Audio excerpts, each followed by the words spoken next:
বাংলাদেশের পারফরমেন্স আসলে হতাশাজনক ছিল। ফিনিশিং দুর্বলতা আর ডিফেন্সের বুল আর ডিফেন্সের যে রিকভারি স্পিড, ওই স্পিড কম। না আমাদের বল রিসিভ ঠিক ছিল, না আমাদের ডিফেন্স ঠিক ছিল। এই সাব চ্যাম্পিয়নশিপে যে যে সমস্যাগুলো ছিল, এই সমস্যাগুলো কাজ করে, কারণ সাব থেকে বেটার টুর্নামেন্ট হচ্ছে AFC Asian cup. Hello everyone, welcome back to football talk with Baten. SAFF under 17 championship 2024-এর ফাইনালে বাংলাদেশ ভারতের বিপক্ষে 2-0 গোলের ব্যবধানে হেরে গেছে। আর এর মাধ্যমে কিন্তু আমাদের আন্ডার 17 সাব চ্যাম্পিয়নশিপের জার্নি শেষ হয়ে গেছে। আর এই ম্যাচে বাংলাদেশ অনেক ছন্নছাড়া ফুটবল খেলছে। এই ম্যাচের বাংলাদেশের পারফরমেন্স আসলে হতাশাজনক ছিল। পার্সোনালিভাবে আমি পাকিস্তানের বিপক্ষে ম্যাচটা দেখার পরে আমি ভাবছিলাম বাংলাদেশ হয়তোবা ইন্ডিয়াকে হারাইতে পারবে, কিন্তু ইন্ডিয়ার বিপক্ষে বাংলাদেশের পারফরমেন্স একেবারে আপ টু দ্য মার্ক ছিল না। পাকিস্তানের বিপক্ষে আমরা যেরকম পারফরমেন্স করছি, পাকিস্তানের বিপক্ষে আমাদের মিডফিল্ডাররা যেরকম পারফরমেন্স করছিল, ইন্ডিয়ার বিপক্ষে ফাইনাল ম্যাচে আমরা সেরকম পারফরমেন্স করতে পারি নাই। আমাদের যেই দুইটা বুল আমরা পুরা সাপে কন্টিনিউ করছি, ফিনিশিং দুর্বলতা আর ডিফেন্সের বুল আর ডিফেন্সের যে রিকভারি স্পিড, ওই স্পিড কম, ওইগুলাই আমরা আবারও ফাইনালে দেখছি। আর যেগুলা নিয়ে আমি কনসার্ন ছিলাম, এই ফিনিশিং দুর্বলতা এবং এই যে ডিফেন্সের বুলবাল ডিসিশন, এগুলাই আবারও ফাইনালে আমরা দেখতে পারছি। আর পাকিস্তানের বিপক্ষে যে পারফরমেন্স করছি, ওই পারফরমেন্সের ছিটে পোতাও আমরা ইন্ডিয়ার বিপক্ষে করতে পারি নাই। ইন্ডিয়ার বিপক্ষে আমাদের না পাসিং ঠিক ছিল, না বল কন্ট্রোলিং ঠিক ছিল, না আমাদের বল রিসিভ ঠিক ছিল, না আমাদের ডিফেন্স ঠিক ছিল, না আমাদের ফিনিশিং ঠিক ছিল, না আমাদের ডিসিশন মেকিং ঠিক ছিল। আমাদের কিচ্ছুই ঠিক ছিল না, আমাদের ক্রসিংও ঠিক ছিল না।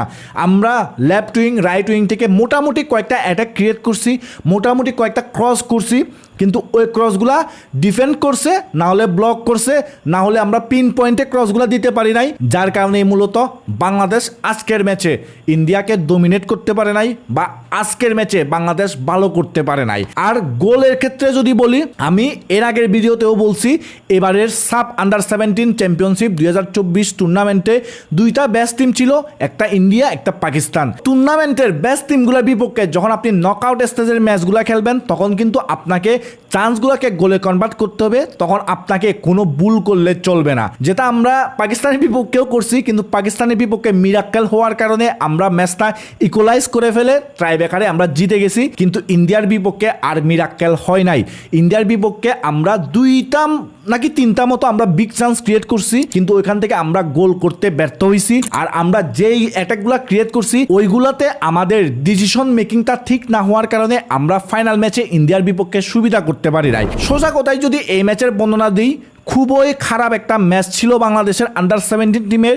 এই ম্যাচটা আন্ডার 17 টিমের ভুলে যাওয়ার মতো একটা ম্যাচ ছিল। খুবই হতাশাজনক পারফরমেন্স ছিল সব প্লেয়ারদের থেকে। আর এই ম্যাচে বিশেষ করে ডিসিশন মেকিং খুবই বাজে ছিল।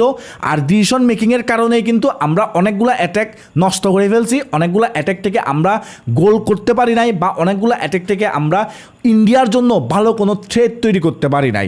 এখন এই তো গেল আন্ডার 17 সাব চ্যাম্পিয়নশিপের কথাবার্তাগুলা। আর আন্ডার 17 সাব চ্যাম্পিয়নশিপে বাংলাদেশ কী কী ভুল করে আসছে সেটা আগের ভিডিওতেও দেখছেন আপনারা। এখন আসি পরবর্তী কি হবে আমাদের আন্ডার 17 টিমের এইটা নিয়ে। আমরা আগামী মাসে অর্থাৎ অক্টোবরের 17 তারিখ থেকে, 19 তারিখ থেকে আমরা আন্ডার 17 এএফসি এশিয়ান কাপ কোয়ালিফায়ার্সের ম্যাচ খেলবো। মনে রাখিয়েন, আমরা কিন্তু সাব আন্ডার 20 চ্যাম্পিয়ন ছিলাম 2024-এ। আর এরপরে কিন্তু এএফসি এশিয়ান কাপ কোয়ালিফায়ার্সের ম্যাচ খেলতে গেছি আন্ডার 20 টিমকে নিয়ে।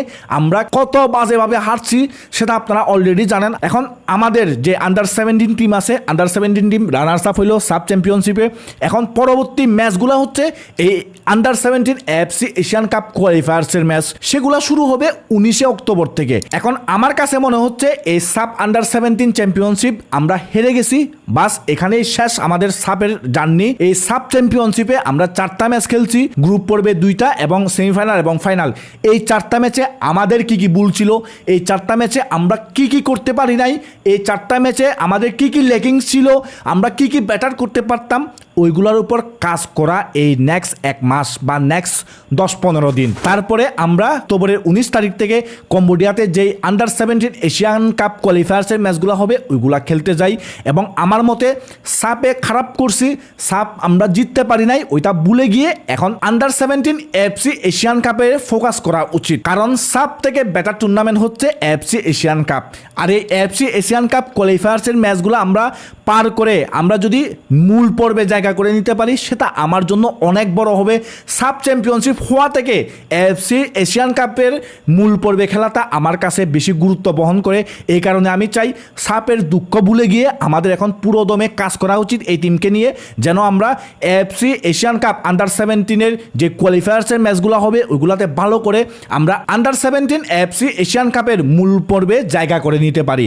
আর মূল পর্বে জায়গা করা কিন্তু আমাদের জন্য বেশি কঠিন হবে না, কারণ আমি আপনাদেরকে যদি বলি আমরা যে গ্রুপে পড়ছি ওই গ্রুপে কম্বোডিয়া আছে, তারপর মাকাউ আছে, তারপর হচ্ছে ফিলিপাইন্স আছে, তারপর আফগানিস্তান আছে। আমরা যদি আমাদের গ্রুপে আমরা ছাড়া বাকি যে 4টা টিম আছে ওই 4টা টিমের দিকে ফোকাস করি, ওই 4টা টিমের মধ্যে কিন্তু কম্বোডিয়া আর মাকাউ এত ভালো টিম না। ওই 4টা টিমের মধ্যে এই মাকাউ আর কম্বোডিয়া মোটামুটি আমাদের লেভেলের টিম। তারপর বেটার টিম হচ্ছে কোনটা? ফিলিপাইন্স আর আফগানিস্তান। এই ফিলিপাইন্স আর আফগানিস্তানও কিন্তু আমাদের থেকে একেবারে ফার বেটার না। আমরা চাইলেই কিন্তু এদেরকে হারাই দিতে পারবো, আমরা চাইলেই কিন্তু এদের থেকে পয়েন্ট নিতে পারবো। তো এই কারণে আমার কাছে মনে হচ্ছে এই সাব চ্যাম্পিয়নশিপে চ্যাম্পিয়ন হইতে না পারার দুঃখতা ভুলে গিয়ে এই 4টা ম্যাচে আমরা কি ভুল করছি এই ভুলগুলা শুধরাই নিয়ে এই 4টা ম্যাচে আমরা কি ভালো করতে পারতাম ওইগুলা কাজ করে আমাদের এই এএফসি এশিয়ান কাপের জন্য সম্পূর্ণ ফোকাস করা উচিত আন্ডার-17 টিমটাকে নিয়ে। আর আমি আশা করি টিটু স্যার যদি এই টিমটাকে নিয়ে আরও কাজ করার সুযোগ পায়, এই টিমটাকে নিয়ে যদি 10-15 দিন রেগুলার বেসিসে যদি ট্রেনিং দিতে পারে, এই টিম ভালো কিছু করবে, এই টিম এএফসি এশিয়ান কাপে গিয়ে ভালো কিছু করবে। আর আমি অবশ্যই চাইবো এই গ্রুপ থেকে আমরা যেন গ্রুপ চ্যাম্পিয়ন হই। গ্রুপ চ্যাম্পিয়ন হইলে কিন্তু আমরা ডাইরেক্ট কোয়ালিফাই করতে পারবো, আমাদের আর কারোর দিকে তাকানোর প্রয়োজন নাই। কিন্তু গ্রুপ চ্যাম্পিয়ন না হইলেও আমাদের হাতে আরেকটা অপশন আছে, আমরা এই গ্রুপের গ্রুপ রানার্স আপ হইলেও কিন্তু আমরা মূল পর্বে খেলার সুযোগ পাবো। কিন্তু এটা মনে রাখতে হবে এই আন্ডার-17 এশিয়ান কাপ কোয়ালিফায়ার্সে 10টা গ্রুপ হয়েছে, এই 10টা গ্রুপের মধ্যে টপ 5টা রানার্স আপ টিম মূল পর্বে খেলবে। তো রানার্স আপ হইলে এই টপ 5 রানার্স আপের মধ্যে আমাদেরকে থাকতে হবে। আর আমি অবশ্যই চাইবো বাংলাদেশ আন্ডার-17 টিম যেন এই এএফসি এশিয়ান কাপের মূল পর্বে জায়গা করে নেয়। আর আপনাদের সাব আন্ডার-17 চ্যাম্পিয়নশিপে বাংলাদেশের পারফরমেন্স নিয়ে কি মতামত আপনারা অবশ্যই কমেন্ট বক্সে জানাবেন। আর তার সাথে বাংলাদেশের আন্ডার-17 টিম এএফসি এশিয়ান কাপ কোয়ালিফায়ার্সের ম্যাচে কীরকম করতে পারবে বলে আপনার কাছে মনে হয় সেটাও আপনি অবশ্যই কমেন্ট সেকশনে জানাবেন। আর আপনাদের সাথে দেখা হবে নেক্সট কোনো ভিডিওতে।